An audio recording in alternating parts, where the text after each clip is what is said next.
Eh bien oui, je suis de retour. Salut tout le monde, ici Jojo et on se retrouve aujourd'hui pour une nouvelle vidéo après X nombre de temps. Je suis vraiment désolée.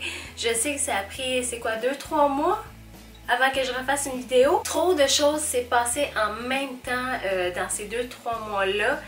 Et j'avais plus le temps pour mes vidéos et je me sens tellement mal parce que c'est quelque chose que j'adore et j'aime beaucoup échanger avec vous.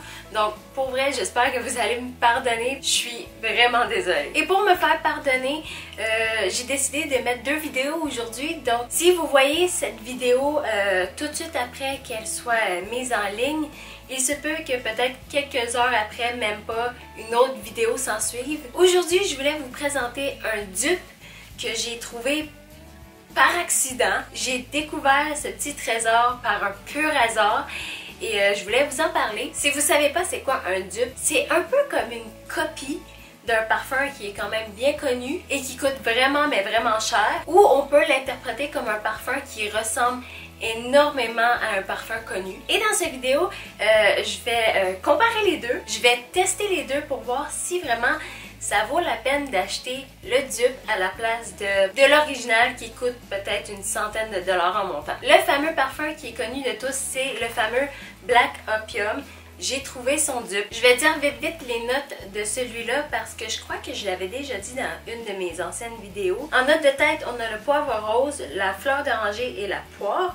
En note de cœur, on a le café, le jasmin, l'amande amère et la réglisse. Et en note de fond, on a la vanille, le patchouli, le cèdre et le bois de cachemire. Pour ceux qui ne savent toujours pas à quoi sent le Black Opium, ça sent une espèce de vanille chaude, crémeuse, avec un petit peu d'épices. C'est la seule façon que je peux interpréter l'odeur de ce parfum-là. Et accrochez-vous bien, j'ai trouvé le dupe chez Zara à 10 $. Et c'est le Zara Gardenia. Je crois, je ne suis pas sûre parce que j'ai pas trouvé beaucoup d'informations à propos de ce parfum-là, mais je crois que c'est la version Gardenia 2018 de chez Zara. Mais je l'ai acheté en 10 ml parce que j'ai beaucoup de parfums déjà en partant, mais plus que j'y pense, plus que je le regrette de ne pas l'avoir acheté en gros. Ça aurait bien fité avec ma collection de bouteilles de parfum. Je sais pas pourquoi je l'ai pas acheté en gros. Personnellement, je trouve que la bouteille elle fait un peu masculin. Ça me fait vraiment penser aux bouteilles de parfum pour pas de parfum, mais d'après-rasage. Ça me fait penser à ça, la bouteille. Mais c'est pas grave. Ça fait un style pareil. Pour vous raconter en gros comment que je l'ai découvert, je l'ai sorti au magasin.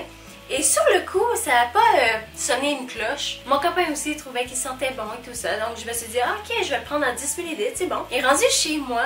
Quand je l'ai fait sentir à ma coloc m'a regardé et elle a fait comme, mais ça sent le Black Opium. Et j'ai vraiment senti les deux pour voir. Ça sent énormément similaire. Les notes selon le site de Zara, parce que je ne l'ai pas trouvé sur Fragrantica.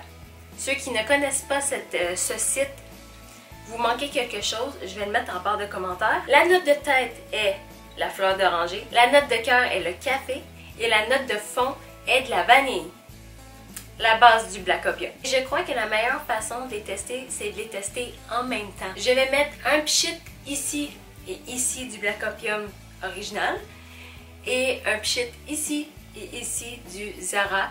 Et pendant la journée, je vais voir lequel des deux a une meilleure longévité. Est-ce qu'il se transforme de la même manière?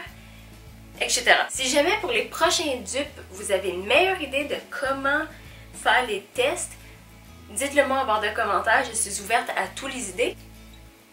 Hi, il coule. Lui, je l'ai pas ouvert encore. Oh. Ok, déjà là, le Black Opium, je trouve que le spray il est beaucoup plus liquide que lui.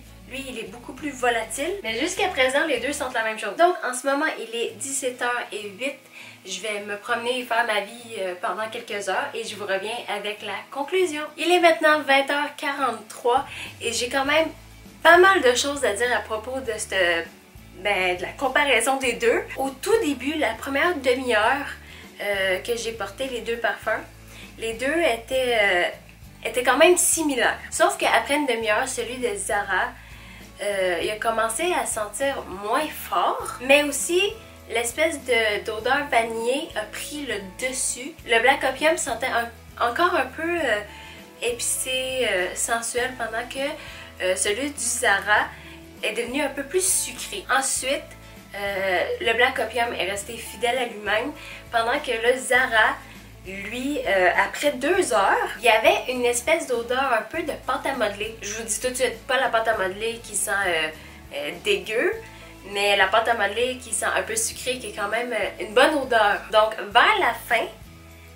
les odeurs se ressemblaient de moins en moins. Mais malgré le fait qu'ils sentaient de moins en moins pareil, ils avaient quand même la même base. Selon moi, pour quelqu'un qui veut absolument avoir le Black Opium, mais qui n'a pas l'argent pour, je conseillerais d'aller chercher le Zara, parce que niveau odeur, ça se ressemble vraiment intensément. C'est juste au fil du temps, à un moment donné, il ne sentira pas exactement pareil, mais il va avoir quand même les mêmes bases. Et on s'entend que pour la projection, le Zara était un peu moins forte que le Black Opium, mais ça restait quand même une projection qui était bien. Donc, pour conclure, pour moi, le Zara est quand même une très bonne alternative si jamais vous n'avez pas l'argent pour avoir le Black Opium. Ça vaut la peine. Je trouve que ça vaut la peine. C'est déjà tout pour ma vidéo, j'espère que vous avez apprécié. Si jamais vous avez aimé, mettez un pouce bleu, abonnez-vous à ma chaîne et j'espère vous voir bientôt. Bye!